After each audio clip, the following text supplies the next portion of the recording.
Une histoire inspirante qui illustre l'art d'être présent. Il était une fois dans un petit village, une femme nommée Élise. Elle était connue dans toute la région pour sa sagesse et sa tranquillité d'esprit. Les gens venaient de loin pour lui demander des conseils et écouter ses histoires inspirantes. Élise vivait seule dans une modeste maison au bord de la forêt. Chaque matin, elle se levait tôt pour méditer dans son jardin, où elle entretenait une variété de fleurs, d'arbres et d'herbes aromatiques. Elle croyait fermement en l'importance d'être présent à chaque instant, et son jardin était un exemple vivant de cette philosophie. Un jour, un homme nommé David arriva au village. Il était un homme d'affaires prospère, mais il était stressé et toujours pressé. Il avait entendu parler d'Élise et décida de la rencontrer pour trouver un peu de paix intérieure dans sa vie trépidante. David frappa à la porte d'Élise et elle l'accueillit avec un sourire chaleureux.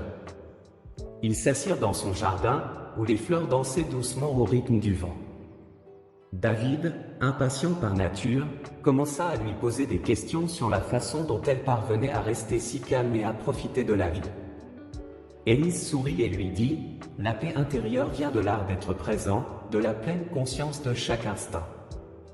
Regardez autour de vous, observez les couleurs des fleurs, écoutez le chant des oiseaux, sentez la douce brise sur votre peau. C'est dans ces petits détails que réside la beauté de la vie. » David, bien qu'initialement sceptique, décida de suivre les conseils d'Élise. Il passa quelques jours dans le village, pratiquant la méditation avec elle, se promenant dans la forêt et écoutant le murmure de la rivière. Peu à peu, il commença à ressentir un calme intérieur qu'il n'avait jamais connu auparavant. Il demanda à Élise comment elle avait appris à vivre de cette manière.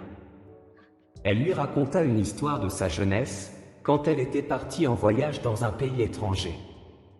Là-bas, elle avait rencontré un sage qui lui avait enseigné les secrets de la pleine conscience et de la gratitude. David décida de rester dans le village plus longtemps, pour approfondir sa pratique de la pleine conscience.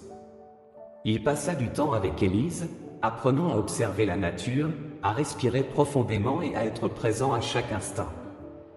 Petit à petit, son rythme de vie effréné s'estompa, et il commença à savourer chaque moment comme un cadeau précieux. Finalement, David décida de quitter sa vie trépidante en ville et de s'installer dans le village.